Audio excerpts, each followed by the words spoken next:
करणधार सद्गुरु दृढ़नावा दुर्लभ साज सुलभ कर पार। बोलिए श्री सद्गुरुदेव की जय। आप समस्त श्रोता बंधुओं को हमारा हार्दिक प्रणाम सप्रेम नमस्कार है। रामायण के अनुसार मानव तन के महत्व की चर्चा चल रही है, जिसका ये 49वां वीडियो है और इस 49 वीडियो में आप सभी का स्वागत है, हार्दिक अभिनंदन है। आइए चर्चा करते हैं कि मानव तन का क्या महत्व है, रामायण में क्या बताया गया। तो अभी तक 48 एपिसोड में तक के 42 एपिसोड से लेकर के 48 एपिसोड तक के श्री राम जी अपने प्रजावासियों को कहते हैं, उनकी बात से आगे बढ़ कर के अब हम पहुंच रहे हैं कि गरुड़ जी काकभूषुंडी जी से पूछते हैं। तो क्या पूछते हैं, इनके प्रश्न देखते हैं और फिर मानव तन के उस पर जो है काकभूषुंडी जी क्या उत्तर देते हैं, जिसकी रचना गोस्वामी जी ने की।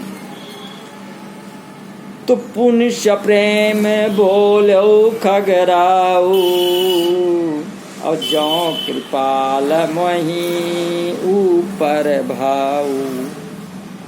अब नाथ मोहि निज सेवक जानी और सत्य प्रश्न मम कहूँ बखानी। प्रथम ही कहूँ नाथ मति धीरा और सब ते दुर्लभ कवन शरीरा। अब बड़े दुख कवन कवन सुख भारी और स्वय संक्षेप कहू बिचारी। तो पक्षीराज गरुड़ जी प्रेम पूर्वक बोले कि हे कृपालु, यदि मुझ पर आपका प्रेम है तो हे नाथ, मुझे अपना खास सेवक जानकर मेरे 7 प्रश्नों का उत्तर बखान कर कहिए। हे नाथ, हे धीर बुद्धि, पहले तो ये कहिए कि सबसे दुर्लभ कठिनता से प्राप्त होने वाला शरीर कौन सा है, और ये भी विचार कर संक्षेप में ही कहिए कि सबसे बड़ा दुख कौन है और कौन सुख सबसे बड़ा भारी है। अब अगला प्रश्न करते हैं, इसी प्रश्न पे सत्य प्रश्न है ना। तो संत असंत मरम तुम जानहूँ और तिन कर सहज सुभाव बखानहूँ। और कवन पुण्य श्रुत विदित विशाला और कहु कवन अग परम कराला। और मानस रोग कहु समझाई और तुम सर्वज्ञ कृपा अधिकाई। अब कहते हैं कि आप संत और असंत का मर्म जानते हैं, उनका सहज बनावटी नहीं वरन जैसा जन्म के साथ उत्पन्न होता है स्वभाव बखान कर कहिए। फिर कहिए कि कौन पुण्य श्रुति में बहुत बड़ा माना गया है और कौन पाप परम विकराल है। मानस रोग क्या है, इसे समझा कर कहिए। आप सब कुछ जानने वाले हैं और मुझ पर आपकी तथा भगवान की आप पर विशेष कृपा है। अब आगे फिर कहते हैं, उत्तर देते हैं। तो 7 प्रश्नों के प्रश्न किए और 7 प्रश्नों के उत्तर में उत्तर देना प्रारंभ करते हैं काकभूषुंडी जी। अब काकभूषुंडी जी कहते हैं, क्या कहते हैं। तात सुनहूं सादर अति प्रीति अब मैं संक्षेप कहूँ यह नीति। संक्षेप में ये बात बताते हैं, क्या बताते हैं। नर तन सम नहीं कौनिव देही अजीव चराचर जाचत तेहि। अब नरक स्वर्ग अपवर्ग निशेनी और ज्ञान विराग भगति शुभ देनी। श्री काकभूषुंडी जी बोले कि हे तात, अत्यंत आदर और प्रेम से सुनो, मैं ये नीति संक्षेप से बड़े प्रेम से कहता हूँ। मनुष्य शरीर के समान कोई शरीर नहीं। चर अचर सभी जीव इसकी याचना करते हैं। ये शरीर नरक, स्वर्ग तथा मोक्ष की सीढ़ी है और ज्ञान, वैराग्य, भक्ति और कल्याण का देने वाला है। तात सुनहु सादर अति प्रीति। तो प्रश्न हुआ था कि जौ कृपाल मोहि ऊपर भाऊ। तो ऐसे कहकर अर्थात तात संबोधन करके शिष्य के प्रति आदर और प्रीति दिखलाते हुए उत्तर दिया जा रहा है। सादर अत प्रीति इति। तो अत प्रीति से सुनने से ही गंभीर विषय के निरूपण का धारण हो सकता है। अतः आप लोगों से निवेदन है कि अत प्रीति से सुनिए इस वीडियो और आदर के साथ सुनने से ही सिद्धि की प्राप्ति होती है। यथा सुनहु तात मन मत चित लाई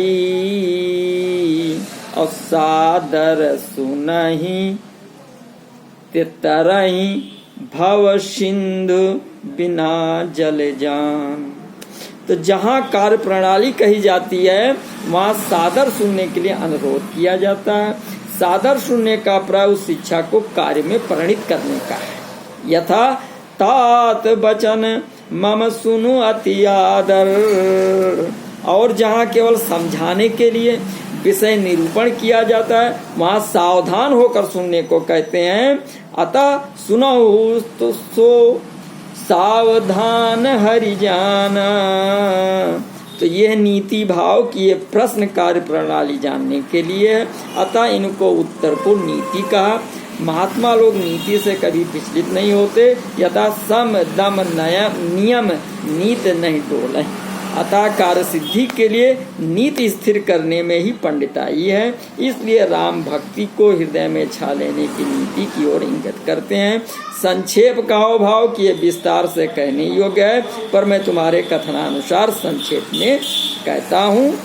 इसे आदर और प्रीति के साथ सुनने से ही यथावत धारण कर सकोगे।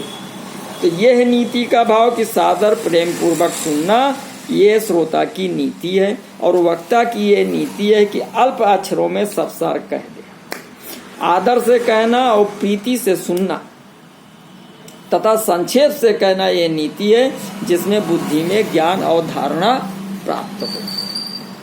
तो नर तन सम नहीं कौन्यू देही, जीव चराचर जाचत तेही। तो चर की याचना तो कहते बनती है, अस्थावर की याचना कैसे? तो हमारे शास्त्र बताते हैं कि अस्थावर भी अंतःसंग होते हैं, भीतर से उन्हें ज्ञान रहता है, पर वाणी की कृपा नहीं होने से प्रकाशित नहीं कर सकते। यथा सीता कर बिलाप सुन भारी, भय चराचर जीव दुखाई कहा गया है। तो श्रीमद शंकराचार्य जी ने भी इसी की पुष्टि में यूँ कहा है कि दुर्लभम त्रेयम अवैत अनुग्रह हेतुकम मनुष्यत्वम मुमुक्षुत्वम महापुरुष संश्रया। अर्थात जन्म, मोक्ष की इच्छा और महात्माओं का सत्संग, ये तीनों दुर्लभ हैं। जो ईश्वर की कृपा हो तो ये मिलते हैं। भाव ये कि यद्यपि यहाँ तीन बातें दुर्लभ कही गई हैं तथा उन तीनों का आदि कारण मनुष्य शरीर ही है। नहीं कौन्यू देवी अर्थात ये सबसे श्रेष्ठ है।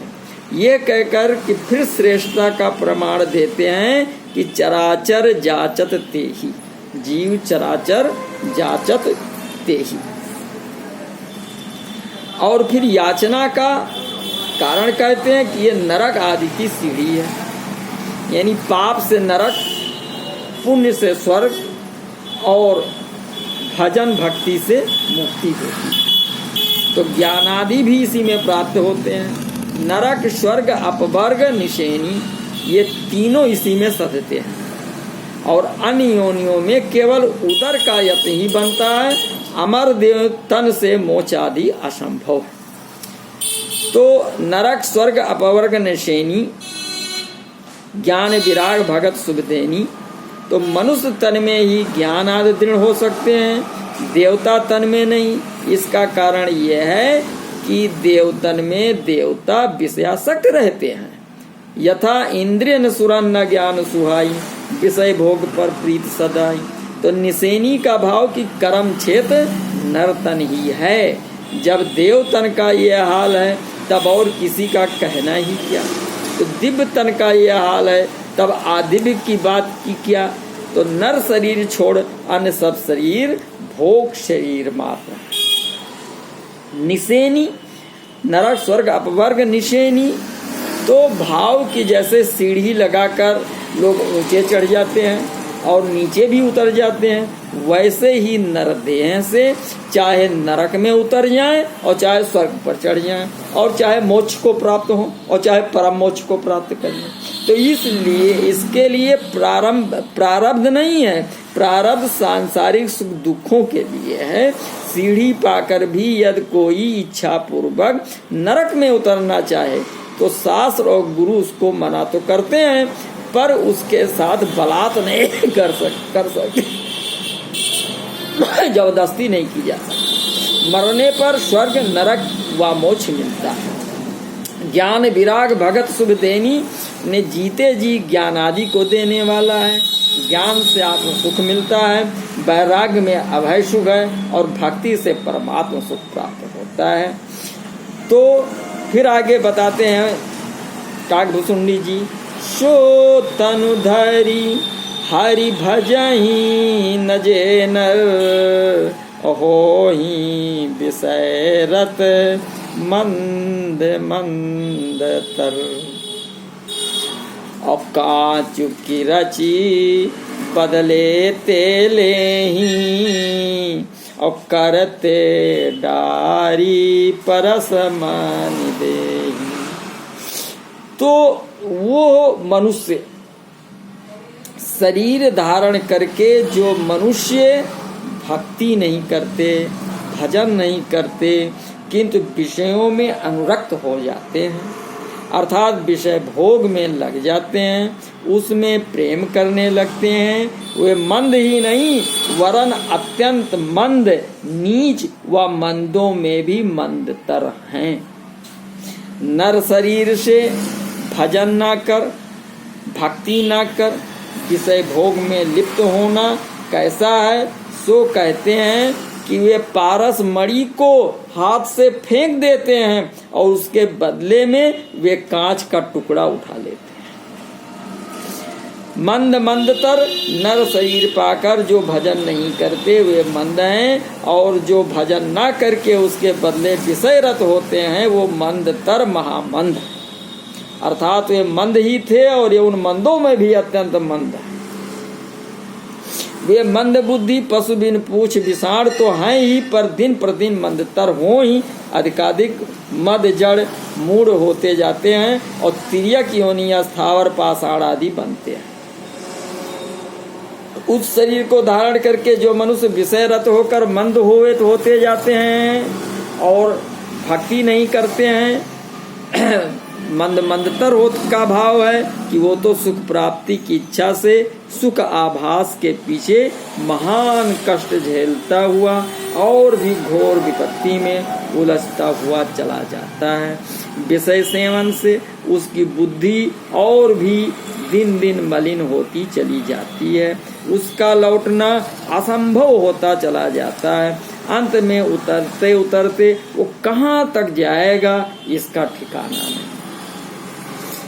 तो कांच किरच बदले तेले ही, करते डार परस मंदे ही। तो मंद मंदतर कहकर अब मंदरत्व को दृष्टांत देकर दिखाते हैं कि मंद यानी निर्बुद्धि, अज्ञान, कुबुद्धि, भजन और पारसमणि, विषय और कांच और किरची, परस्पर उपमेय उपमान, नर्तन पाकर मोक्ष पद प्राप्त न होना, पारस का फेंक देना है, विषय में मन देना, कांच के टुकड़ों का उठा लेना है। तो किरच यानी लोहे का मल जिसे मंडूर कहते हैं। पारस के साहचर्य से लोहे का ही अर्थ ठीक बनता है। तो कांच की किरच एक तो किसी काम की नहीं, उस पर फिर हाथ में गड़ जाने का भय होता है, उसकी झूठी चमक देख उठा लेते हैं और उस जिसके स्पर्शमास से लोहा सोना हो जाता है, ऐसी सब धन की मूल पारसमणि को फेंकते हैं। तो इसी तरह विषय में सुख के सदृश सुखाभास मात्र होता है, सुख उसमें तो है ही नहीं, और यदि वो गड़ गया तो महान दुख का कारण हो जाता है। तो करते डार भाव कि जिन्हें पारस का प्रभाव नहीं मालूम है, जो उसका मूल्य कुछ नहीं समझते, तो वे कोई भी वस्तु बदले में मिलने की आशा से पहले उसको फेंक ही देते हैं। उन्हें ये डर बना रहता कहीं ऐसा ना हो कि देर होने से सौदा बिगड़ जाए। तो इस तरह उनके हाथ में आया हुआ पारस व्यर्थ हाथ से निकल जाता है। तो इसी भांति भक्ति और भजन न करके अपने हाथ करना अपने हाथ की चीज है। इसके लिए कहीं बाहर दौड़ धूप नहीं करना है। भक्ति के लिए केवल, भजन के लिए केवल अंतर्मुख होने की आवश्यकता है, सद्गुरु के शरण में जाने की आवश्यकता है। इसीलिए उसे हाथ में होना कहा। पारस अमूल्य है, वैसे ही भजन अमूल्य है। तो यही तनकर फल विषय न भाई, स्वर्गों स्वल्प अंत दुखदाई, नर तन पाए विषय मन देही, पलट सुधाते सठ विष लेही, और ताए कबों भल कहाए न कोई, गुंजाग्रह प्रश्न। वही पूरा का पूरा यहाँ पर दे दिया गया कि नर्तन सम नहीं कौनो देहुई, जीव चराचर जाचर देही, और नरक स्वर्ग अपवर्ग निशेनी, ज्ञान विराग भगत सुख देनी, सो तनु धरि हरि भजय जे ना जे नर, होई विषय रत मंद मंद तर, कांच किरिच बदले ते देही, करते डार पर्श। तो इस प्रकार मानव शरीर बहुत 84 लाख योनियों को भ्रमण करने के उपरांत प्राप्त होता है। और ये जरूरी नहीं है कि 84 लाख योनियां पूर्ण होकर के मानव शरीर मिले, ये भी जरूरी नहीं है। फिर वो 84 में ढकेला जा सकता है बिना मानव शरीर के। लेकिन कबहु कर करुणानिधि देही, देत ईश बिन हेत सनेही। लेकिन ईश्वर कृपा करके, दया करके सोचते हैं, कहते हैं चलो इसको एक अवसर दे दो, ये अपनी आत्मा का कल्याण कर सके, इसलिए मानव शरीर दे देते हैं। और मानव शरीर पा करके हम आप अगर इसे विषयों में अनुरक्त हो जाएं, क्योंकि मानव शरीर दिया तो इसके साथ सब कुछ भर दिया। इंद्रियां हैं, इंद्रियों पे देवता हैं, देवता को विषय की तरफ ले जाते हैं। तो अगर उनके अनुसार आप विषय में बह गए तो आपने ये सुअवसर खो दिया। और फिर से जन्म जन्म प्राप्त करने के लिए, जन्मत मरत दूसरा दुख प्राप्त करने के तरफ आप अपने को आकर्षित आपने कर दिया। तो श्री राम जी ने बहुत ही समाज पर कृपा करके, सबको भुला करके, और इस मानव तन के महत्व को बताया। और उसी मानव तन के महत्व को गरुड़ जी के पूछने पर गोस्वामी जी ने बताया। और उधर भगवान शिव पार्वती जी को बता रहे हैं कि मानव शरीर पा करके भजन करना चाहिए, भक्ति करनी चाहिए, सद्गुरु की शरणागत प्राप्त करनी चाहिए। और सद्गुरु की शरणागत प्राप्त हो करके उनसे दीक्षा लेकर के भजन ध्यान में बैठना चाहिए। तो जिसको सुमिरन कहा गया, जिसको कबीर साहब जी ने भी कहा कि सुमिरन से सुख होते हैं, सुमिरन से दुख जाए, और कहें कबीर सुमिरन किए साईं माई संग। तो सुमिरन करने का एक अवसर ये प्राप्त हुआ है मानव शरीर। क्यों? क्योंकि केवल समस्त 84 लाख योनियों में केवल एक मानव शरीर ही एक ऐसा शरीर है जिससे आप सुमिरन कर सकते हैं। 84 लाख शरीर छोड़ करके बाकी किसी शरीर में सुमिरन नहीं कर सकते, क्योंकि बाकी शरीर केवल भोग योनि है, उससे केवल भोग सकते हैं, कर्म नहीं कर सकते। कर्म में क्या करना है कि वो कर्म नहीं करना है जिससे हम फिर 84 में जाएं। तो कर्म करने का मतलब है कि मोक्ष प्राप्ति का साधन करना, और मोक्ष प्राप्ति का साधन केवल इसी मानव तन में हो सकता है, इसके अलावा कोई सहारा नहीं है। और मानव तन बहुत बड़े भाग से मिलता है, बड़े भाग्य मानुष तन पावा, सुर दुर्लभ सदग्रंथन गावा। तो इस प्रकार से इतना मूल्यवान शरीर पा करके, और उससे हम केवल विषय भोग में रहने के लिए, केवल पेट भरने के लिए ही कर्तव्य कर्म करते रहें और आत्म कल्याण के लिए कुछ ना करें, तो इससे बड़ा अभागा और कोई नहीं होगा। इसलिए मानव जीवन का परम लक्ष्य है कि परम मोक्ष की प्राप्ति करना। परम मोक्ष की प्राप्ति कर आवागमन को सुधारना, यानी बार बार जन्मना मरना, महादुख से छुटकारा प्राप्त करना। हम जहाँ से आए हैं वहाँ हम पहुँच जाएं। कहाँ से तू आया, कहाँ तुझे जाना रे। तो उस अवस्था को हम प्राप्त कर लें। हम जहाँ से आए हुए हैं उस जगह पर पहुँच करके और अपने को जो है अपने स्थान पर पहुँच जाएं, अपनी आत्मा में पहुँच जाएं, अपनी आत्मा को जान जाएं और मोक्ष को प्राप्त करें। यही हम सबका कर्तव्य होना चाहिए। और इसी कर्तव्य कर्म के लिए, उसको प्रेरित करने के लिए हमने इतने ढेर सारे वीडियो, लगभग 260-70 वीडियो बना चुके हैं, जो इसीलिए हैं कि आप आत्मा का कल्याण करें और अपना कल्याण करें, दूसरों का कल्याण कराना। तो इसलिए आप लोगों से नम्र निवेदन है कि कृपया आप इसे सुनें, इसको शेयर भी करें, लोगों को देवें और सब्सक्राइब जरूर करें और दूसरे से भी सब्सक्राइब करावें, जिससे हमारे आने वाले वीडियो प्राप्त होते रहें। तो इसी के साथ साथ में आप लोगों को नमस्कार। जिन्होंने नहीं किया सब्सक्राइब वो सब्सक्राइब कर लें कृपया, और शेयर, लाइक और कमेंट्स करें। बहुत बहुत धन्यवाद। नमस्कार।